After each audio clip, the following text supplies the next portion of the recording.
Bienvenue dans Makercast, le podcast des créateurs de contenu. C'est Antoine Blanchemaison de retour. Ça fait plaisir. Là, ça fait un petit bout de temps qu'on n'a pas enregistré. Et pour la première fois, j'enregistre cet épisode depuis mon nouvel appartement puisque j'ai déménagé dans un petit appartement à Paris dont je t'ai pas mal parlé sur Facebook, sur Instagram. Et aujourd'hui, tu vois, je suis un peu encore entre les cartons. C'est pas évident de penser podcast quand t'es en plein déménagement, que t'as plein de trucs à faire, plein de trucs à acheter, etc. Mais je me suis dit que j'allais me poser un petit peu là pour te parler justement d'une chose qui est liée au déménagement. Et souvent, quand on crée du contenu sur Internet, c'est assez difficile de parler toujours du même sujet, notamment quand on a l'esprit ailleurs, quand on a la tête ailleurs. Et ce qui peut être intéressant, c'est d'essayer de faire des ponts entre sa thématique, son sujet, et ce qu'on est en train de vivre en ce moment, et là où est notre esprit, là où est notre concentration en ce moment. Et je voulais te parler du coup des services que j'ai utilisés pour déménager. Alors j'ai envoyé des notes là par mail ce matin, donc tu les as peut-être reçues si t'étais inscrit, mais j'ai un petit peu te résumer ce qui s'est passé. J'ai galéré comme un gros porc pendant à peu près 2 mois là pour trouver un appart, parce que c'est très difficile de trouver un appart quand t'es indépendant. Je te renvoie au podcast entier que j'ai fait là-dessus, qui s'appelle Les privilégiés ne sont plus ce que l'on croit. Et finalement, en fait, le déménagement a été très facile. C'est-à-dire que ce qui était difficile, c'était de trouver un appart. Finalement, j'ai trouvé en allant sur un site entre particuliers, donc sans passer par une agence. Et en fait, tout le reste a été très facile parce que je suis passé par des services en ligne qui simplifient tout.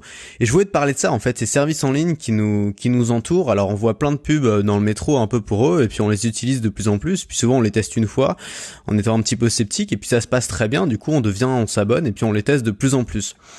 Et je voulais te raconter un petit peu comment j'ai utilisé ces nouveaux services, un peu de ce nouveau monde. Je pense qu'on arrive dans un nouveau monde avec des nouveaux services qui vont un peu nous changer la vie. Et je voulais t'en parler. Alors, d'abord, avant de s'installer, on a fait pas mal d'allers-retours vers l'appartement Uber. C'est-à-dire qu'on a amené déjà des vêtements, on a amené des trucs à ranger, donc on avait 3 ou 4 ou 5 valises, tu vois, donc c'était assez compliqué à trimballer dans le métro. Donc on a pris le Uber plusieurs fois. Le Uber, c'est un exemple de ce nouveau monde, c'est un exemple d'une entreprise qui est en train d'enterrer une sorte de conglomérat, le conglomérat du taxi, en proposant un service qui est de meilleure qualité, qui est plus simple et qui est moins cher. Et puis ensuite, pour le déménagement, je me suis dit, je vais tout seul, ça va être compliqué. En plus, je sais pas que j'ai pas le permis, tu vois, donc il va falloir appeler des déménageurs. J'ai commencé à me renseigner. Je me suis dit, mais comment faire pour trouver des déménageurs de confiance? Je sais que ma mère, une fois, avait fait un déménagement et le déménageur, en plein milieu du trajet, lui avait demandé de l'argent en plus, tu vois. Donc c'est assez difficile de trouver quelqu'un de confiance dans ce domaine-là. Et j'ai trouvé une entreprise qui s'appelle Debra en plus, qui est un peu qui est un nouveau service en ligne qui permet très simplement tu remplis un formulaire sur internet, tu commandes 1, 2 ou 3 déménageurs, tu choisis la taille du camion, c'est pas cher, et puis il vient le jour même, et puis ça se passe très simplement, donc ça s'est super bien passé. Ensuite, quand tu emménages, t'as des papiers à remplir, tu coupes pas, il faut souscrire à une assurance, il faut souscrire à internet, il faut souscrire au gaz, à l'électricité, tout ça. Et pareil, je me suis dit, mais comment est-ce que je vais bien pouvoir faire ça? J'y connais rien. Et je suis tombé sur un site qui s'appelle PaperNest. Je t'ai mis le lien dans les notes que je t'ai envoyé aujourd'hui par mail, hein, donc t'as les liens vers tous ces services. Un service qui s'appelle PaperNest, qui permet en fait tout simplement de remplir un formulaire et de souscrire à tout ce dont tu as besoin en même temps. C'est assez génial. Tu remplis ton formulaire avec ton nom, ton prénom, ton adresse une bonne fois pour toutes, et puis ensuite tu choisis ce que tu veux, tu choisis qu'est-ce que tu veux comme fournisseur d'énergie, tu choisis ce que tu veux comme box internet, etc. Et c'est eux qui s'occupent de t'inscrire, donc t'as rien d'autre à faire. Donc tu peux littéralement t'inscrire à tout ça en moins d'une heure, alors que d'habitude ça prend des heures et des heures. Et puis ensuite, il restait une chose, il restait le matelas, c'est-à-dire que pour vivre dans un appartement, souvent t'as besoin d'un matelas, t'as besoin de dormir. Et c'est pareil, je me voyais pas passer mon mardi après-midi dans une grosse compagnie de matelas à essayer des dizaines de matelas où évidemment tu peux pas le savoir si tu vas bien dormir dessus en l'essayant pendant 30 secondes et en me faisant vendre ce matelas par un vendeur payé à la commission, tu vois, et ensuite galérer pour se le faire livrer, payer 50 €, etc. pour la livraison. Enfin tout ça, ça me saoulait, et j'ai trouvé aussi des nouvelles compagnies. Alors j'ai vu plein de pubs dans le métro, tu les vois peut-être aussi si t'es à Paris. Il y a des compagnies qui s'appellent Teddy Bear, qui s'appellent Eve, qui s'appellent, alors il y en a plein des comme ça qui permettent en fait qui ont un modèle de matelas unique en plusieurs tailles. Et c'est un modèle qui est censé être bien, qui est censé être optimisé, et donc tu commandes ce matelas sur internet, il te livre dans les 48 heures, il te le monte jusqu'à l'étage, et puis si ça te plaît pas, t'as 100 jours pour l'essayer. Si au bout de 100 jours ça te plaît pas, ils vont le chercher gratuitement et ils te remboursent. Donc ça, c'est assez cool. Donc en fait, c'est des nouvelles boîtes, et je voulais te parler un peu de ce nouveau monde en fait, parce que moi c'est quelque chose qui m'enthousiasme énormément. Alors je sais ce qu'il y en a qui vont dire. Voilà, cette phrase n'est pas française. Je sais ce que certains vont dire. Certains vont dire que c'est pas bien. Certains vont dire que ces nouvelles entreprises sont en train de tuer des emplois, sont en train de détruire l'économie, sont en train de précariser la France. C'est un débat duquel on pourrait parler pendant des heures. Je pense que tu connais mon opinion là-dessus, j'en ai pas mal parlé. J'ai pas envie d'entrer dans un débat agressif avec qui que ce soit, parce que je pense que tout le monde a raison. Enfin, plus je réfléchis, en fait, je me rends compte qu'on a de plus en plus de débats politiques. Tiens, allez, un petit aparté, je voulais te parler un peu de ça. Quand on est à l'école, on n'a pas beaucoup de débats sur la politique. En tout cas, moi j'ai eu ce sentiment-là, parce que déjà, une école, c'est regroupé par quartier, et souvent dans le quartier, on a tous un peu les mêmes idées politiques. Ça dépend des quartiers, tu vois, mais si t'es dans un beau quartier, tes parents et les parents de tes potes, ils vont être plutôt de droite, donc tout le monde va être plutôt d'accord. Si t'es dans un quartier populaire, ça va être l'inverse. Enfin bref, évidemment, c'est une généralité, mais bon, c'est souvent t'es regroupé avec des gens du même milieu que toi dans ton école. Et puis dans l'école, on n'a pas trop le droit de parler de politique, donc on se tient à carreau et on n'en parle pas trop. Et puis ensuite, t'arrives au lycée, c'est un peu pareil. Et puis tu fais tes études supérieures, et là, ça change souvent pas mal de choses pendant tes études supérieures. Alors tout dépend encore ce que tu fais. Et puis t'arrives dans le monde du travail, et là, t'es un peu lâché dans le grand bain, et tu te rends compte qu'il y a plein de gens autour de toi qui pensent totalement différemment que toi, totalement différemment, qui sont pas du tout d'accord.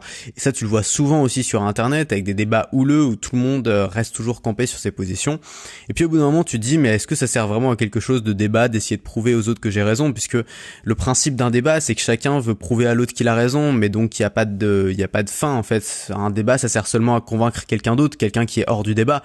Ça sert pas à convaincre l'autre personne. C'est extrêmement difficile que quelqu'un se dise, tu vois, quelqu'un qui a été de gauche toute sa vie, par exemple, se dise, finalement t'as raison, c'est sympa le capitalisme, ou quelqu'un qui a été de droite toute sa vie qui dit, finalement t'as raison, les riches, c'est tous des connards, tu vois. C'est quand même quelque chose qui est assez rare, j'ai l'impression. Donc moi, je pense qu'on a tous raison, en fait. C'est simplement qu'on n'a pas le même background, on n'a pas le même angle de vue. C'est un peu comme si on est deux personnes à regarder un miroir, mais on est chacun éloigné de 5 mètres. On va pas voir la même chose dans le miroir. Chacun va voir un angle différent de la pièce dans le miroir, et donc finalement, les deux verront le même miroir, mais les deux verront un angle différent, les deux verront quelque chose de différent dans le miroir, et les deux auront raison. Et je pense que c'est un peu pareil sur les opinions sur la politique et tout, c'est qu'on a chacun un angle différent, on voit chacun le miroir d'un endroit différent, et on a chacun finalement raison, parce que par rapport à notre expérience à nous, par rapport à notre vécu, par rapport à notre éducation, ce qu'on dit fait sens en fait, ce qu'on dit fait sens dans nos têtes. Donc à partir du moment où on est honnête, où on dit ce qu'on pense, on a raison, je pense. Donc voilà. Je veux pas partir sur un débat agressif. Si t'es pas d'accord avec moi, il y a aucun souci. Voilà, je partage juste mon opinion là-dessus sur ces nouvelles boîtes. Et en fait, donc je vais te comparer l'ancien modèle et le nouveau modèle pour moi.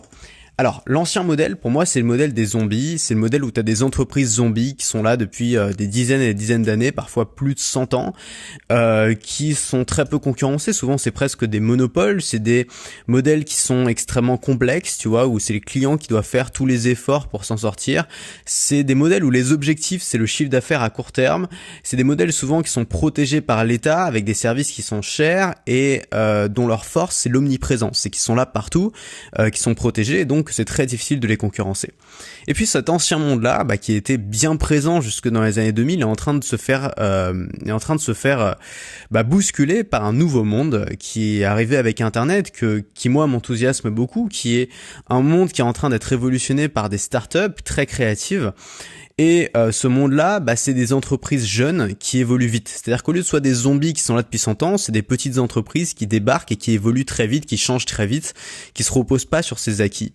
Au lieu d'être des entreprises extrêmement complexes pour le client, c'est des entreprises qui sont simples parce qu'elles ont compris que ce que veulent les gens aujourd'hui plus que tout, c'est pas, tu vois, c'est de la simplicité. C'est avant tout de la simplicité. Ce qui est devenu le plus précieux pour les gens, c'est leur temps.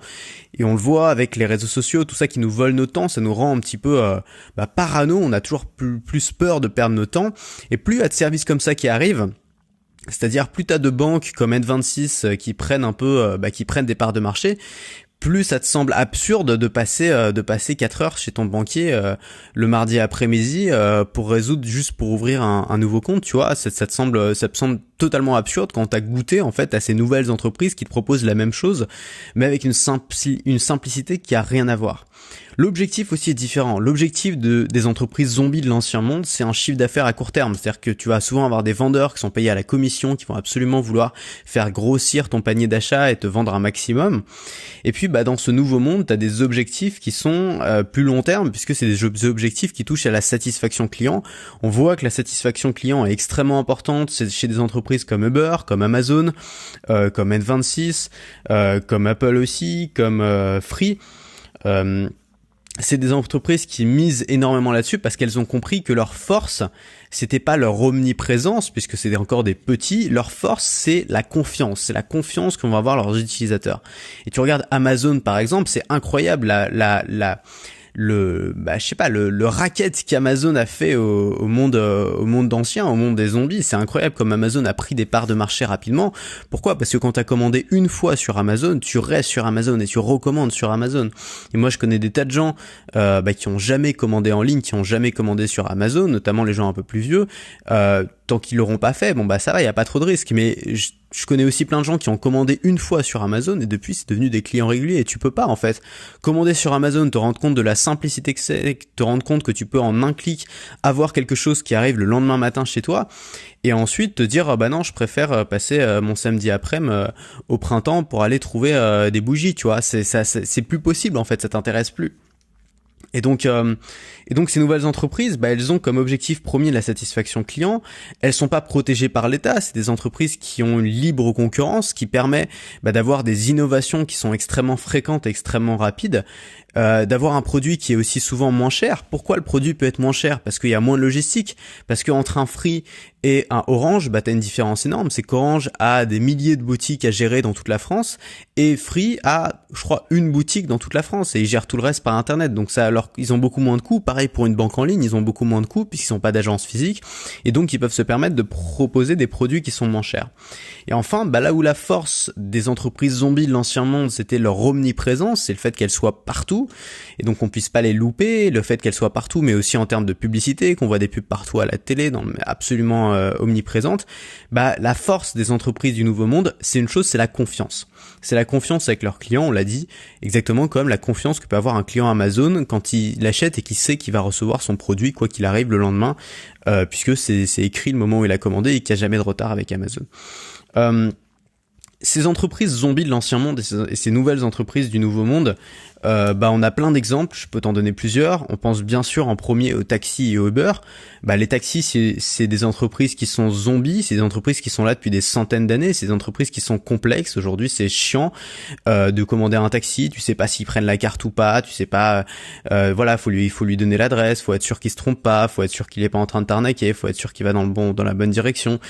Faut vérifier tout un tas de choses pour un service qui est plus cher, qui a une force, c'est qu'il est omniprésent et qu'il est protégé par l'État. Et puis en face, t'as Uber qui vient tout casser en quelques années, qui vient tout ravager.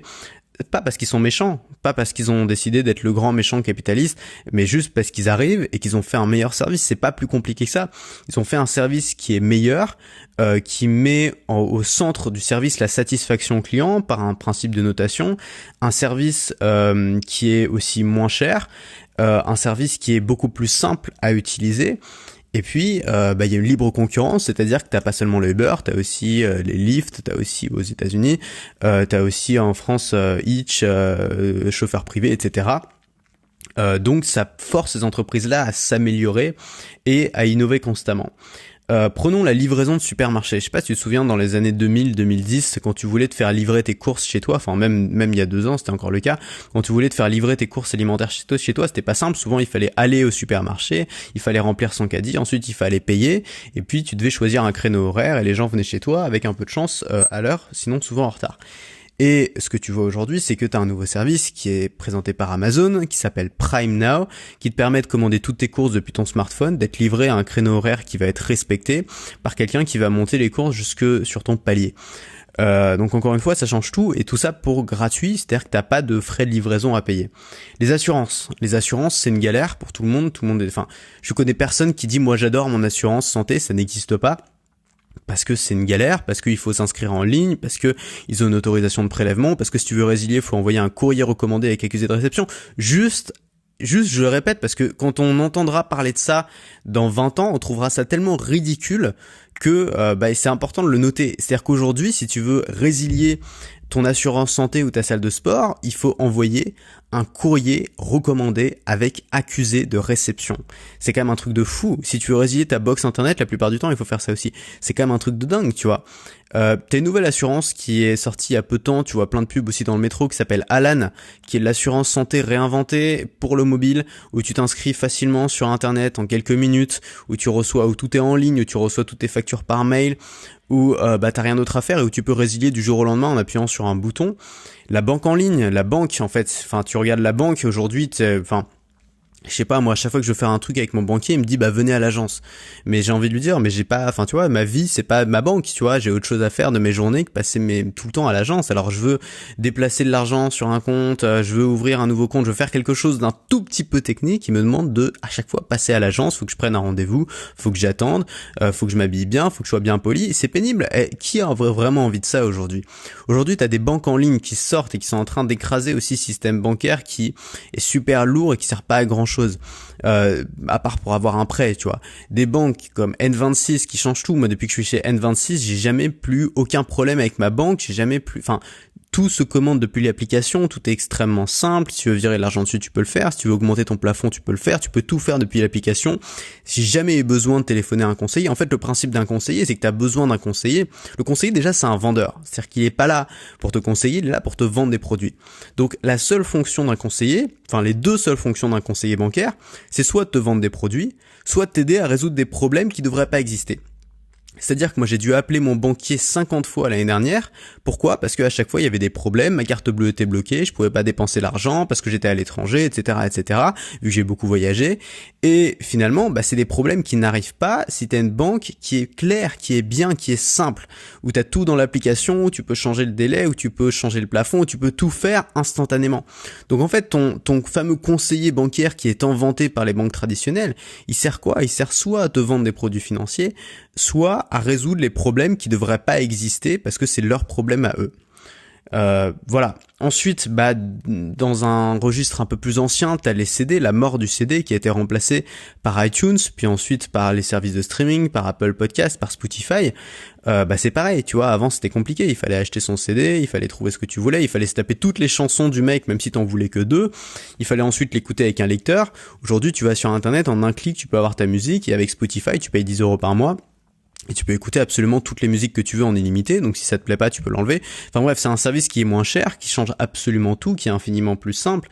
La semaine dernière, on a parlé de l'argent, on a parlé du futur de l'argent, qui selon moi va passer en grosse partie par les crypto-monnaies, par le Bitcoin, qui est un système beaucoup plus simple. Alors cette fois, c'est un petit peu différent, parce que c'est pas créé par une entreprise, c'est pas une start-up qui a créé le Bitcoin, c'est créé par des développeurs, c'est régi aujourd'hui par un ensemble d'acteurs, mais c'est plus une association, on va dire. Alors c'est pas une association, mais ça ressemble plus à une association qu'à une entreprise. N'empêche que c'est quelque chose d'infiniment plus simple à utiliser. Alors pas forcément la première fois, mais une fois que tu maîtrises, une fois que tu comprends comment ça marche, c'est infiniment plus simple à utiliser que de l'argent traditionnel. T'as pas besoin de passer par un intermédiaire, par une banque, donc c'est finalement une suite logique.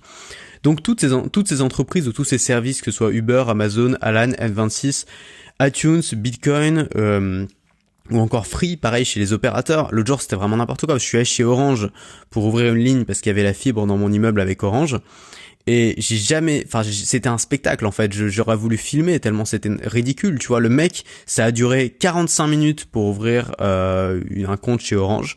Le mec j'ai rien compris à ce que j'avais droit dans ma box en fait. Le mec m'a ajouté des services que je voulais pas, il m'a ajouté Deezer alors que je m'en foutais, il m'a ajouté des chaînes de télé alors que j'ai même pas la télé. J'arrive dans le truc, je lui dis je veux juste internet le plus rapide possible.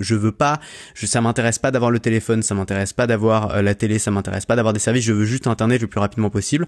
Et pendant 3/4 d'heure, j'ai dû négocier avec lui pour qu'il m'enlève les services ajoutés, comme Deezer pour la musique, ou comme des tas de trucs qui avaient rien à voir, Gigamail ou je sais pas quoi. Enfin, c'était vraiment ridicule, tu vois. Et au final, je paye une fortune pour une offre avec 50 000 trucs dont j'ai pas besoin, alors que j'ai juste envie d'internet. Et quand Free est arrivé avec un forfait extrêmement simple, tu regardes Free Mobile, tu t'inscris sur le site, en 5 minutes ton compte il est créé, t'as que 2 forfaits, le forfait à 2 €, le forfait à 20 €. Tu le souscris, t'as pas 50 000 options dont t'as pas demandé l'existence, t'as juste ce que tu veux, ça fonctionne bien, t'as un service qui est très généreux avec une super, avec un prix quand même qui est un des plus intéressants du marché, et puis surtout t'as un service qui est simple. Alors Free c'est pas ce qu'il y a de mieux parce que le réseau est pas top, tu vois, mais en termes de simplicité et en termes de service, c'est génial, tu vois, enfin ça avait rien à voir, c'est pas que c'est génial, c'est que ça fonctionne de la manière où ça aurait dû fonctionner dès le début pour tout le monde. Et on s'est retrouvé avec des entreprises zombies comme Orange, qui est en plus à moitié financée par l'État, qui est là depuis 100 000 ans, qui vend des produits, qui a 50 000 gammes de produits différentes, on comprend rien à ce qu'ils font, ils sortent une banque, ils sortent des objets connectés, des trucs dans tous les sens que personne n'utilise, alors que t'as juste envie d'avoir internet rapide chez toi. C'est tout ce que tu leur demandes. En fait, tu demandes un truc simple et ils te donnent un truc compliqué pour justifier un prix qui est 3 fois celui de la concurrence, tu vois. Et c'est ça, moi, ce dont je te parle. C'est ces nouvelles entreprises qui sont en train de tout changer, qui sont en train de changer la donne, qui sont en train de passer d'un ancien monde extrêmement complexe où tout le monde essaye de t'escroquer à droite à gauche, qui est lourd, qui ne bouge pas, où il n'y a pas de libre concurrence parce que tout est à moitié protégé par l'État, où tout est extrêmement cher et où tu peux pas aller autre part parce que ces entreprises sont omniprésentes, à un nouveau monde qui est créé par des startups, par des petites entreprises qui évoluent très vite, qui innovent très vite, qui sont au service de la satisfaction client, qui sont extrêmement simples à utiliser parce que ce qu'ils veulent aujourd'hui les gens, c'est pas avoir une box avec 50 000 services, c'est avoir une box qui est simple à utiliser, avec une libre concurrence, ce qui fait que si le service est pas assez bien, il peut être doublé par un autre et ça stimule l'innovation comme jamais avant.